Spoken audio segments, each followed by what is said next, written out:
चार चेहरे देखिए गुजरात सीएम की रेस में कौन कौन है। विजय रूपाणी के इस इस्तीफे के बाद नितिन पटेल आपको दिखाई दे रहे हैं, उप मुख्यमंत्री हैं। हाल ही में उन्होंने कहा था कि जब तक हिंदू बहुसंख्यक है तभी तक इस देश का कानून और संविधान सुरक्षित है। इसका हवाला उन्होंने दिया था अफगानिस्तान में तालिबान को लेकर जो कुछ भी चल रहा है उसके मद्देनजर।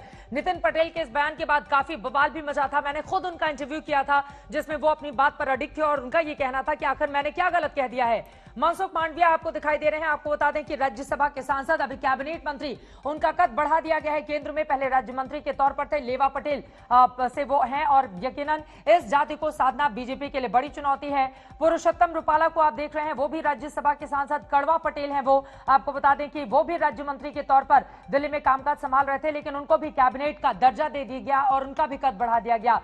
सीआर पाटिल भी, आपको मैं सीआर पाटिल के बारे में आपसे जानकारी लेना चाहूंगी क्योंकि 3 चेहरे तो इस वक्त हमारे साथ दिखाई दे रहे हैं, लेकिन सीआर पाटिल के बारे में और जानकारी हमारे दर्शकों को क्या देंगे आप हिमांशु? देखिए सीआर पाटिल जो है वो एक ऐसे नेता है जो संगठन के अंदर कैसे काम किया जाता है और कैसे चुनाव जीता जा सकता है, अगर कहीं सही उदाहरण होना चाहिए तो चित्रा वो सीआर पाटिल का होना चाहिए। सीआर पाटिल 2019 के लोकसभा चुनाव में सबसे ज्यादा मतों से जीतने वाले सांसद हैं। 6,81,000 वोटों से उन्होंने चुनाव जीता। उनकी खासियत है वो पूरे 5 साल काम करते हैं और जब चुनाव आते हैं ना तो वो उसमें कैंपेन नहीं करते हैं। उनके 2 ही दिन कैंपेन होते हैं जो मैं जानकारी रखता हूं उनके बारे में।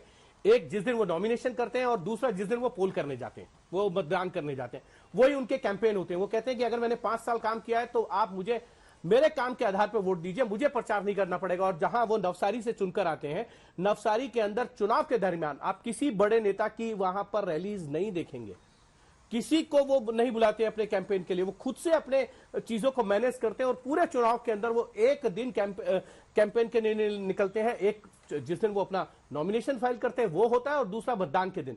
और सबसे ज्यादा मतों से जीतना, संगठन को खड़ा करना। एक दबे स्वर में भी कहा जाता है कि वो प्रधानमंत्री के बहुत करीबी सांसदों के अंदर हैं और कई बार वो संसद के अंदर भी कई प्रेजेंटेशन दे चुके हैं कि सांसदों को किस तरीके से अपनी अपनी कॉन्स्टिट्यूएंसीज में काम करना चाहिए।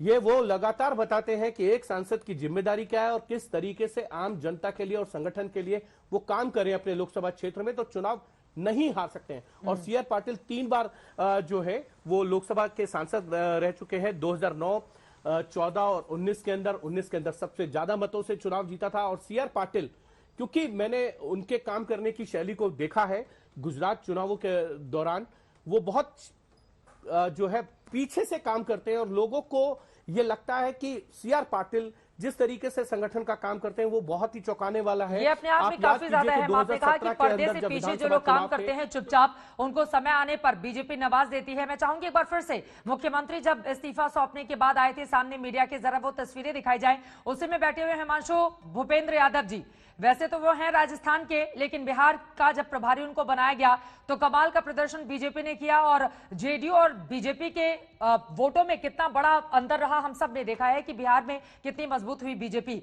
गुजरात के वो 2017 के भी प्रभारी थे जब बीजेपी के सामने एक बहुत बड़ी चुनौती थी, पाटीदार आंदोलन चरम पर था, लेकिन उसके बावजूद बीजेपी ने वहां पर अपनी सरकार को बचा लिया। भूपेंद्र यादव मुस्कुराते हुए दिखाई दे रहे हैं और इन्हीं के कंधों पर अब कमान है कि जाइए और विधायकों से बातचीत कीजिए, तय कीजिए कि कौन होगा वो करिश्माई नेतृत्व जिसको लेकर आगे बढ़ेगी बीजेपी और 2022 में वो इलेक्शन के लिए जाएगी।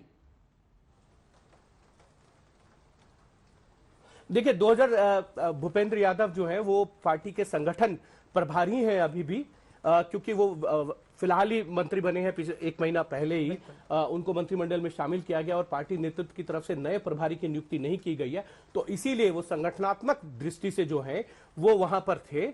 लेकिन इतना जरूर है कि भूपेंद्र यादव जो है उन्होंने भी बहुत सी चीजें कोऑर्डिनेशन की होंगी प्रदेश और केंद्रीय नेतृत्व के बीच में, और उसके बाद ही जो है ये फैसला लिया गया है। तो भूपेंद्र यादव क्योंकि वहां के प्रभारी हैं इस वजह से वो वहां हैं, लेकिन सारी चीजें जो है कोऑर्डिनेशन का काम भूपेंद्र यादव का जरूर रहा होगा, क्योंकि भूपेंद्र यादव संगठन के अंदर जैसे मैंने सीआर पाटिल के बारे में बताया वैसे ही वो काम करते हैं, बहुत पीछे से काम करते हैं। हिमांशु मिश्रा मेरे सहयोगी जानकारी दे रहे थे, यकीनन भूपेंद्र यादव की वहां पर मौजूदगी है और वो गुजरात के प्रभारी भी हैं। बिहार में भी हम सब ने देखा था किस तरह से वो प्रभारी थे और कामयाबी बीजेपी को मिली थी, लेकिन इस बार चुनौती बड़ी है। अशोक सिंघल भी दिल्ली से इस वक्त हमारे साथ जुड़ चुके हैं। अशोक जी, आपके पास क्या जानकारी है विजय रूपाणी के इस्तीफे के बाद अब दो सबसे बड़े नाम जो रेस में आगे चल रहे हैं, आपके सोर्सेज ने किस तरह की जानकारी दी है अशोक? देखिए चित्रा, यही नाम है, मनसुख मांडविया हो या सीआर पाटिल, क्योंकि सीआर पाटिल ने जिस दिन से उनके लीडरशिप में चुनाव लड़ा था पीछे लोकल बॉडीज का, अच्छी परफॉर्मेंस हुई थी और संगठन में काफी माहिर माने जाते हैं संगठन को ठीक चलाने को लेकर के, और खुश भी है उनके काम से। आला कमान सीआर पाटिल के काम से खुश है। मनसुख मांडविया की अगर बात की जाए तो मनसुख मांडविया लो प्रोफाइल नेता माने जाते हैं, मोदी के विश्वास पात्र हैं और नीचे से आए हैं, बिल्कुल जमीनी स्तर के नेता रहे हैं, जिले स्तर पे काम करते। जब उनको सेंटर में मंत्री बनाया गया था और जब केमिकल फर्टिलाइजर मंत्री थे तब भी उनके काम को लेकर के काफी अप्रिशिएट किया गया था कोरोना काल के अंदर सेकंड वेव के दौरान, और उसका ही इनाम उनको दिया गया था, हेल्थ मिनिस्ट्री उनको दी गई थी उन पे विश्वास करके, क्योंकि इस वक्त हेल्थ मिनिस्ट्री काफी क्रूशियल मानी जाती है। जब कोरोना की तीसरी लहर को लेकर के आशंका व्यक्त की जा रही हो, तमाम तैयारियों को लेकर के सवाल उठे सेकंड वेव में, तो मनसुख मांडविया लो प्रोफाइल नेता है, काम करने में विश्वास करते हैं और बहुत मेहनती माने जाते हैं, जमीनी स्तर के नेता। तो उनका नाम भी पिछले काफी समय से चल रहा था कि कभी ना कभी जरूर ये गुजरात के मुख्यमंत्री बनेंगे। और दूसरे जो वहां पे नितिन पटेल है, पिछली बार भी उनका नाम उछला था नितिन पटेल का, और उन्होंने अपनी प्रायोरिटीज भी गिनाई थी।